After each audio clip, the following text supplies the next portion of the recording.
बंधुगण आज मु अवसर में मेसेज देवाक चाहूँगी जे टाटा स्टील एवं ओडिशा सरकार रो विज्ञान तथा प्रजुक्ति विद्या डिपार्टमेंट मिलित भाव रे एक कार्यक्रम करुछंती जोटा कह टाटा स्टील युव ज्योतिर्विज्ञानी प्रतिभा अन्वेषण कार्यक्रम।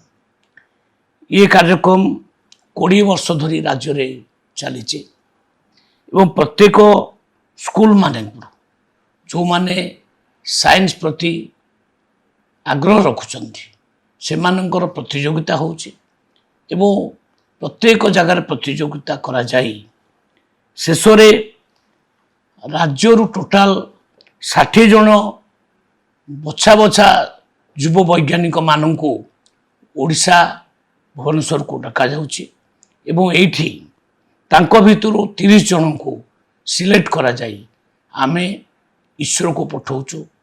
ईश्वर रु से माने ज्ञान आहरण करी भविष्य रे महाकाशचारी हिसाब रे कार्य करिवे। सेति पई आजिरो जो विषय अछि भारतर परवर्ती महाकाशचारी ई कार्यक्रम रे टाटा स्टील तार योगदान सदाबले रखिछि। सेति पई टाटा स्टील को मध्य मु धन्यवाद जणाउछि एवं ए कार्यक्रम रे वर्तमान पर्यंत 5,20,000 छात्र छात्री भाग नहीं एवं 260 जन छात्र छात्री को आम इसरो पठेबार आम सफल हो। तेणु आज दिन में ये ज्योतिर्विज्ञानी मान को बहुत बहुत धन्यवाद जनाऊँ स्वागत करुच्ची। से माने देशर भविष्यत राज्यर भविष्यत जो देश साइंस रे जेते आगे आगे की चले आगु को डेवलप करे से देश सेते आगु को बोली वर्तमान विचार करा जाउछि। तेणु ए साइंटिस्ट माने जूनियर साइंटिस्ट माने आगु को जाइकिरी देशर राज्यर ना करिवे तांकर टेक रखिबे।